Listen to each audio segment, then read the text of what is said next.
Assalamualaikum warahmatullahi wabarakatuh. Teman-teman, kita kembali lagi. Semoga teman-teman dalam keadaan sehat walafiat. Dalam kesempatan ini kita akan sharing-sharing ya, perihal bahwa aglonema itu sebenarnya perlu makanan. Sebagaimana kita sebagai manusia dan makhluk hidup yang lainnya dapat tumbuh, dapat bertahan karena mendapat suplai makanan. Demikian juga dengan aglonema.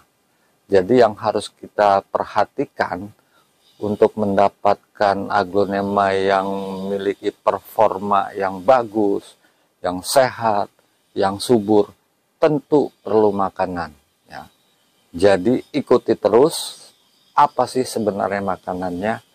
Kita ikuti terus teman-teman, jangan di skip. Kita akan lanjut setelah intro ini.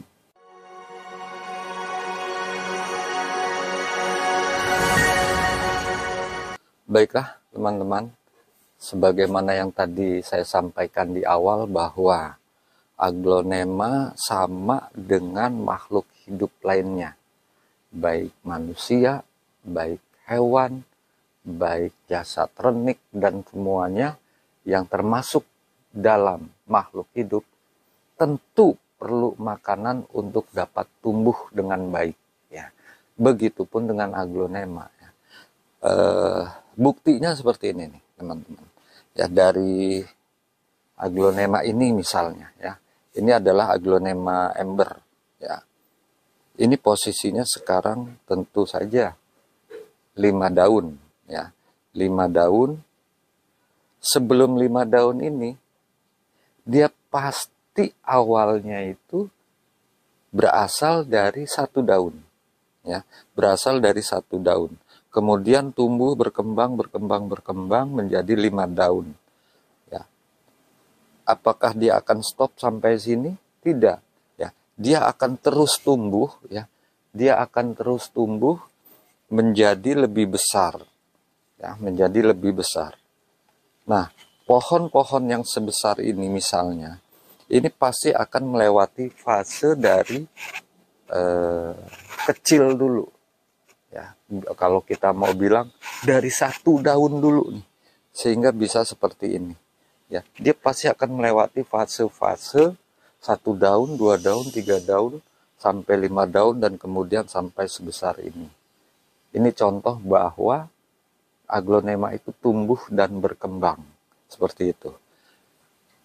Tentu dalam perjalanannya, dia memerlukan sebuah nutrisi, sebuah suplai, sebuah asupan makanan, di mana dia sehingga dapat berkembang, dapat tumbuh, menjadi besar.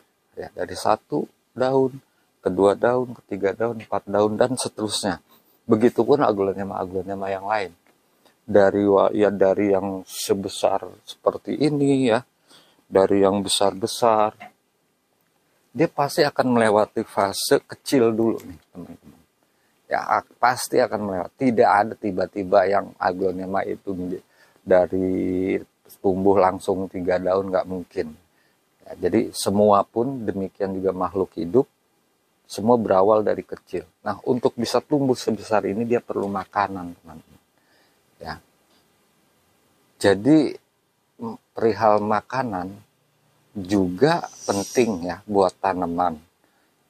Sebagaimana kita manusia juga kan, kita pasti makan. Kita akan memakan suatu makanan yang tentunya memiliki gizi. Kalau ibarat kita gizi, kita kan nggak mungkin tiap hari makannya tahu saja, nasi dengan tahu atau nasi dengan tempe saja, kan nggak mungkin seperti itu. Kita juga ingin tuh ada telurnya, ada sayurnya, ada ikannya, ada dagingnya, dan lain-lainnya. Seperti itu. Demikian juga dengan tanaman. Dia juga dia pasti memerlukan zat-zat lain dari unsur-unsur lain yang terkandung di dalam media tanam tersebut. Berbicara makanan, untuk tanaman khususnya aglonema ya tentu berbeda dengan makanan untuk manusia ataupun untuk hewan-hewan lainnya ya, karena tanaman tidak memiliki sistem pencernaan ya, seperti manusia dan hewan besar gitu kan, dia memiliki sistem pencernaan, tetapi tanaman ya seperti aglonema ya seperti ini dia tidak memiliki sistem pencernaan. Jadi sebenarnya tanaman itu ya termasuk aglonema, dia sebenarnya bisa memanfaatkan situasi di lingkungan dia. Ya. Ada 3 hal penting yang dapat menunjang pertumbuhan aglonema. Ya. Yang pertama air, kedua karbon dioksida, dan yang ketiga adalah sinar matahari. Ya. 3 hal itu cukup untuk membentuk aglonema tumbuh. Ya. Artinya kalau sekedar bisa tumbuh, kalau sekedar bisa hidup, bisa seperti itu. Tapi balik lagi seperti kita di awal tadi, ya akan berbeda ya dengan aglonema yang memiliki sumber atau suplai makanan yang cukup dengan aglonema yang seadanya dirawat seperti itu. Ya, jadi penting lagi kembali untuk mendapatkan performa yang bagus, tentunya ketiga hal itu harus cukup.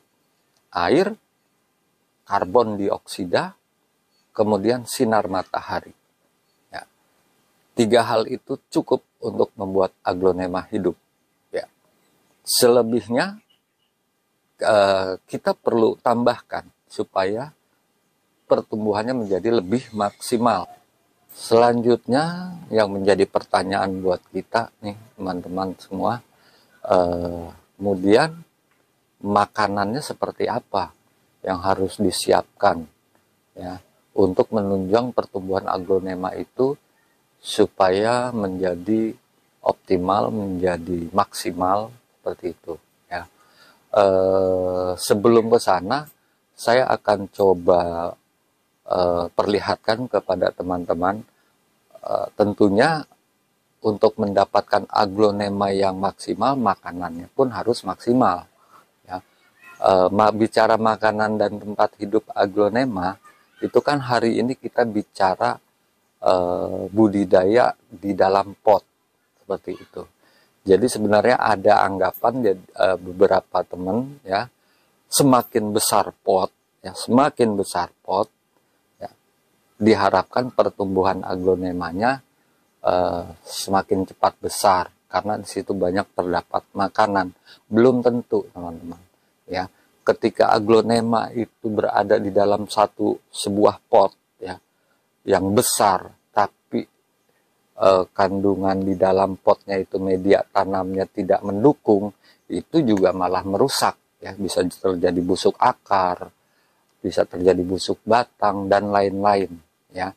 Dan sebaliknya, bagaimana dengan di pot kecil tapi makanan yang terpenuhi, apakah bisa tumbuh dengan baik? Bisa ya, seperti contohnya seperti ini nih. Ini adalah aglonema ember yang tadi di awal saya angkat ya.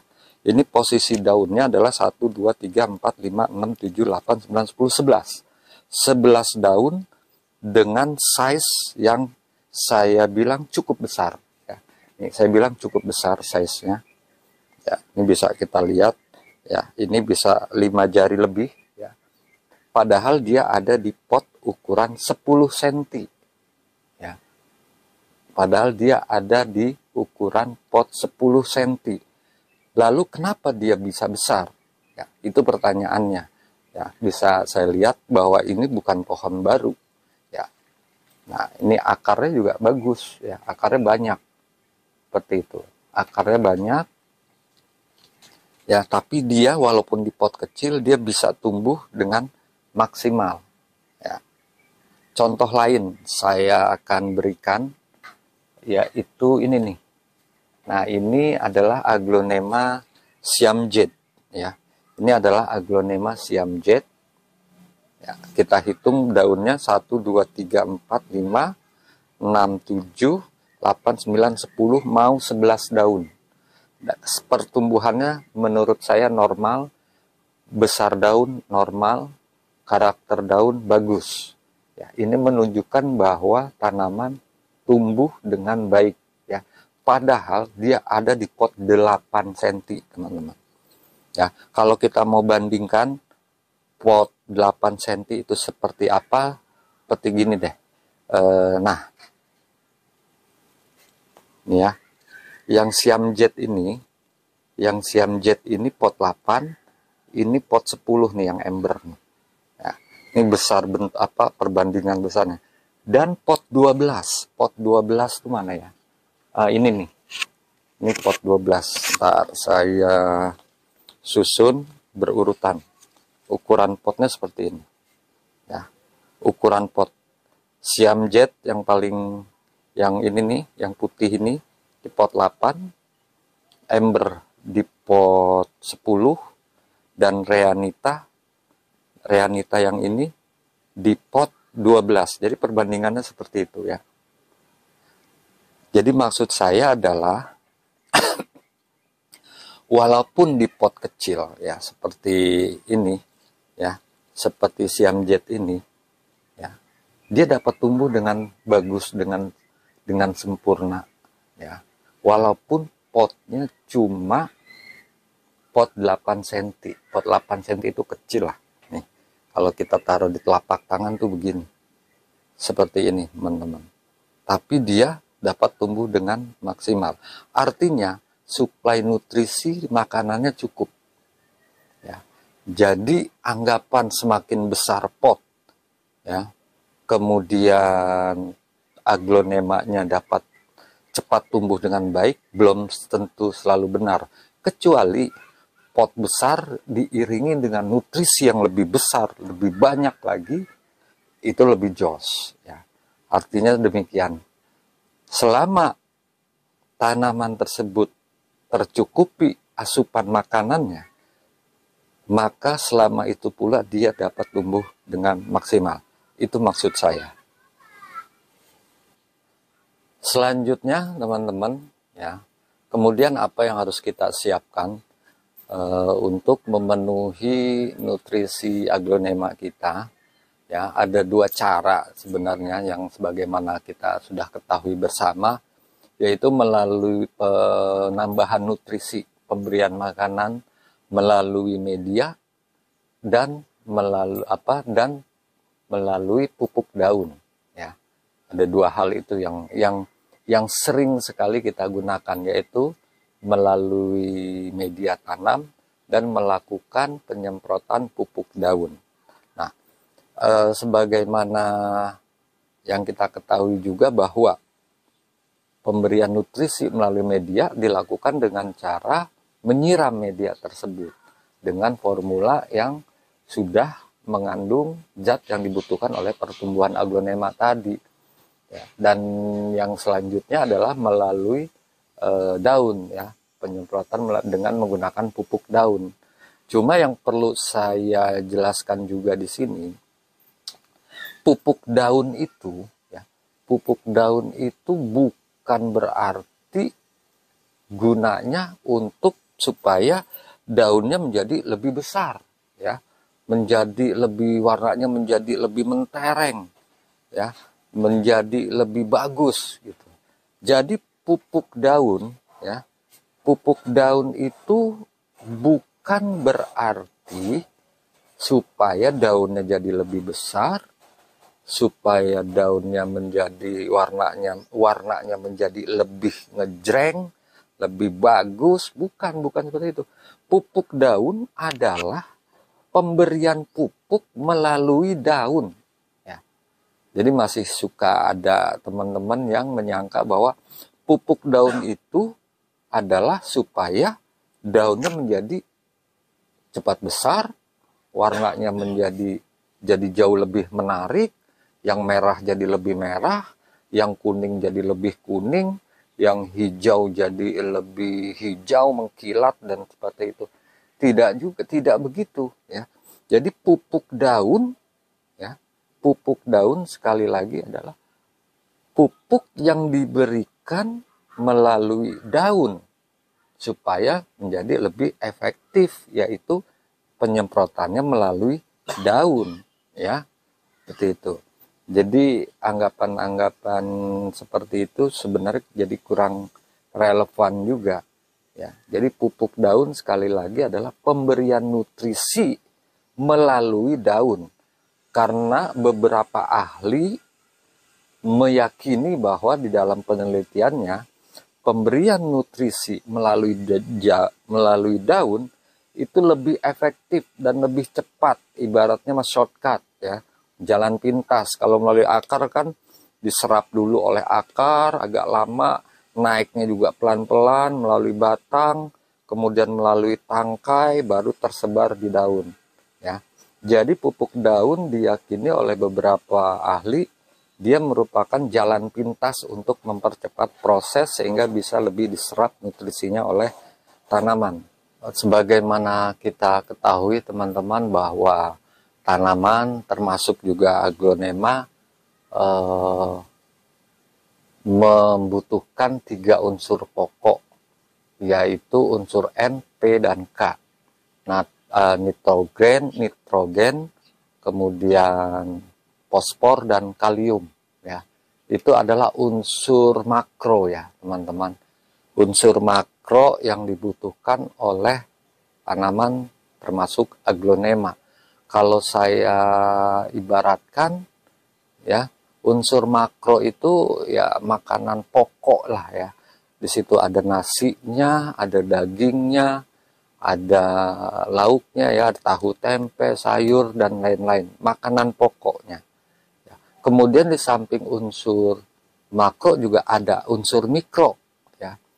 Nah, kalau saya ibaratkan lagi unsur mikro itu ya, di situ kita ada kerupuknya kalau makannya, ada bakwannya ya, ada sambelnya seperti itu.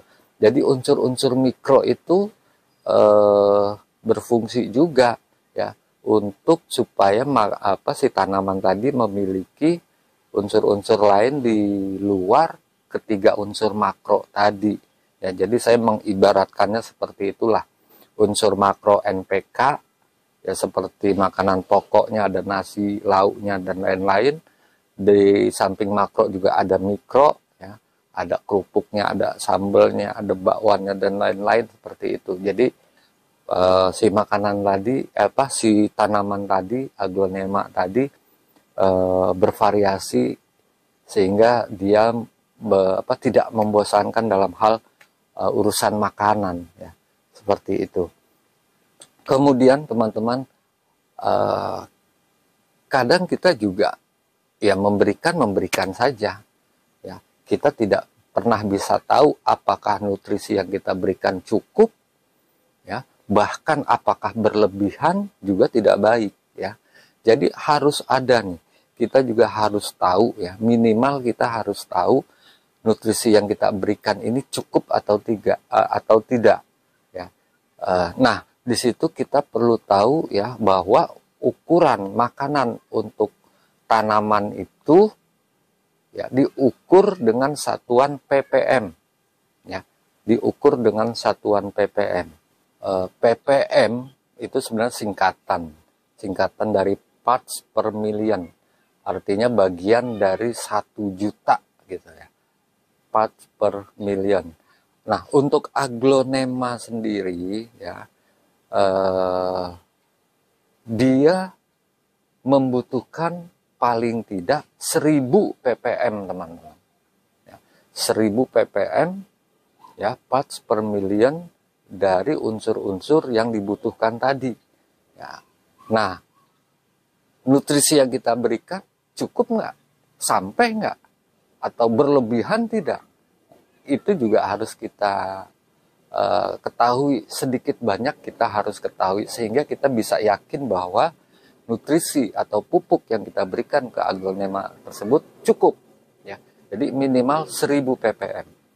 Berikutnya kita akan cek langsung ya, kita akan praktekkan langsung 1000 ppm itu seperti apa, dan sebagaimana nanti kita akan praktekkan langsung ya, bagaimana untuk mendapatkan 1000 ppm.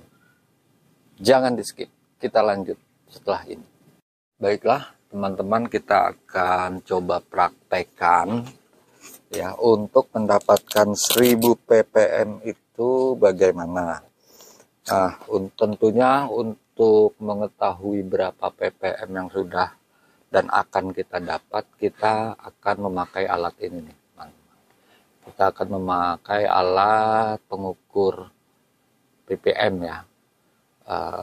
Kita coba, nah, posisi 0, saya akan masukkan ke air, ya, ini air bersih ya. Air bersih itu berapa sih ppm-nya? Kita akan tes sama-sama. Nah, air bersih murni tanpa ada campuran formula dan lain-lain, dia berada di angka 104. Jadi masih 104 ppm ya. 104 ppm, jadi masih jauh dari yang kita inginkan, target yang ingin kita capai, yaitu 1000 ppm. Nah, baik. Ini adalah air dengan ukuran setengah liter. Saya akan masukkan pupuk gandasil ya. Saya akan masukkan pupuk gandasil ini ke dalam air yang setengah liter ini. Ya, ke dalam air yang setengah liter ini nih, teman-teman. Saya akan ambil sedikit ya. Kira-kira kalau kita kira-kira tuh ya seginilah. Ya, sedikit sekali, seujung sendok kita akan masukkan pupuk gandasil D ini. Kita akan aduk rata. Kita aduk rata dari tadi yang semula tanpa, sebelum dicampur ppm-nya cuma 104.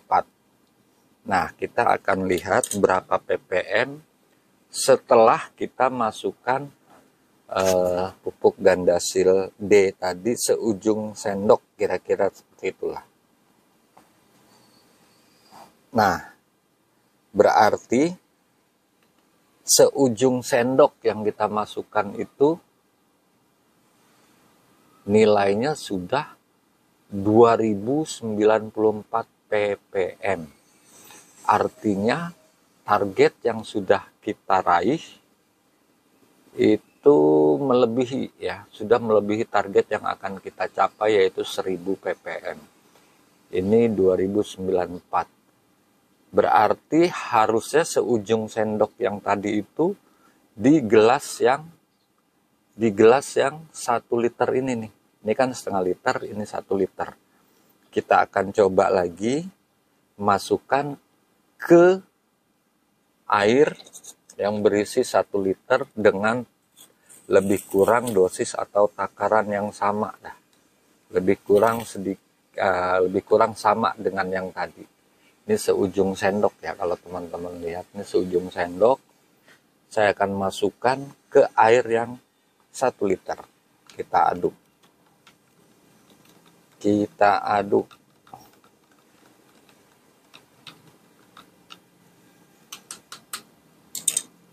Nah, setelah kita aduk, kita akan cek lagi nih ya, dengan ukuran yang sama.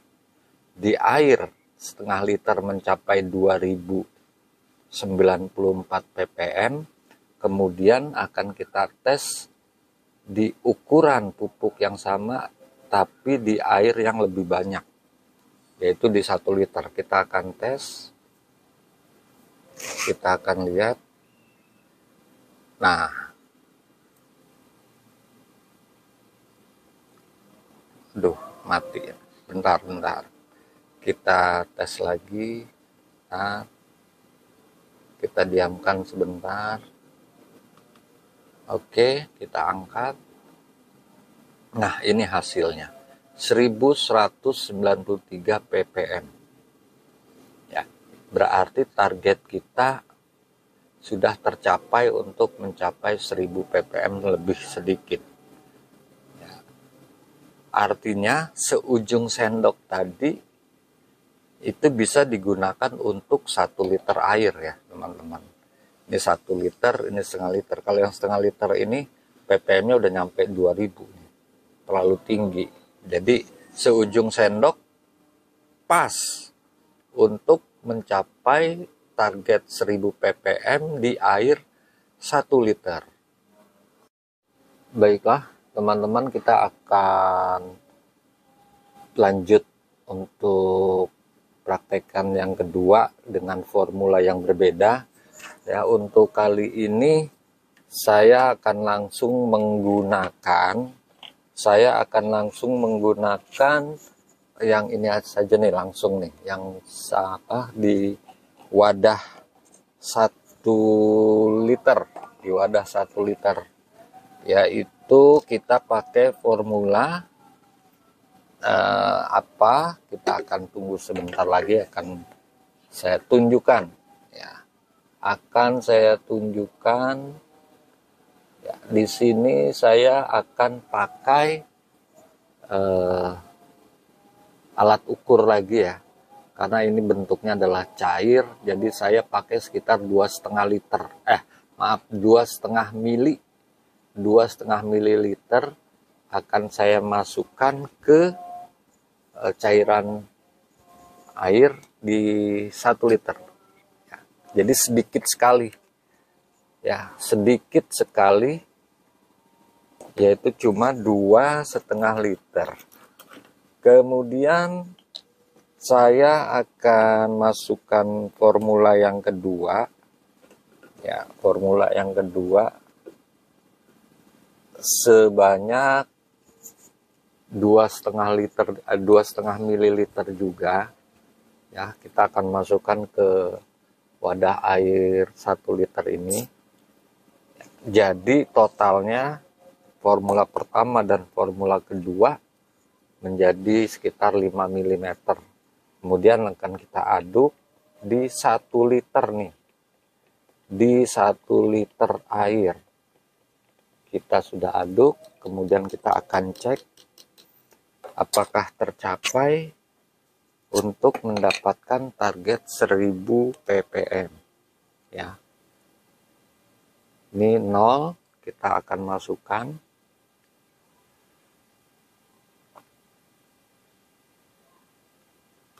Nah, berarti kurang nih teman-teman ya. Kurang banyak.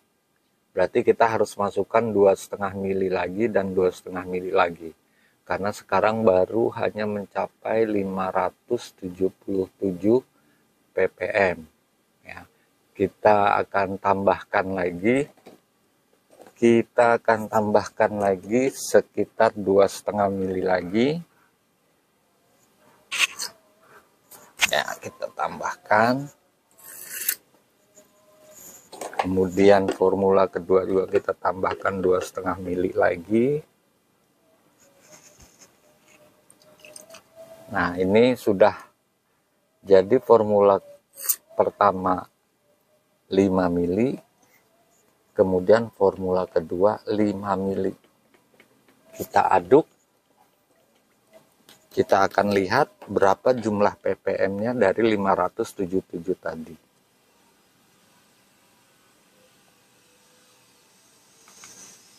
Ya, dan ini tercapai teman-teman ya.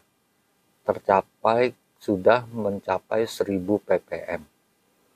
Jadi apakah yang kita pakai formula itu? Ini udah bisa, ini udah mencukupi untuk mencapai 1000 ppm. Jadi sedikit sekali ya, hanya sekitar 5 mili larutan pertama dan 5 mili larutan kedua. Ya, jadi dikit sekali. Yaitu yang formula kedua ini saya pakai ini nih teman-teman. Saya pakai ini ya. Yaitu larutan AB mix ya. Jadi setelah kita bandingkan tadi dari dua jenis pupuk, silahkan teman-teman keduanya bisa untuk dipilih mana yang lebih kira-kira lebih murah, lebih praktis, kemudian hasilnya juga lebih bagus, silahkan. Jadi kalau untuk menaikkan atau menurunkan tingkat ppm tinggal ditambah saja ya, atau tinggal dikurangi saja. Tapi intinya keduanya bisa untuk memenuhi target 1000 ppm yang dibutuhkan oleh aglonema kita. Demikian teman-teman, terima kasih atas perhatiannya. Pilihan kembali kepada teman-teman semua. Mohon maaf jika ada yang kurang yang saya sampaikan. Kita akan bertemu lagi di episode berikutnya. Wassalamualaikum warahmatullahi wabarakatuh. Terima kasih teman-teman yang sudah menonton video ini. Jangan lupa klik tombol subscribe. Dan jika kalian suka video ini, angkat jempol kalian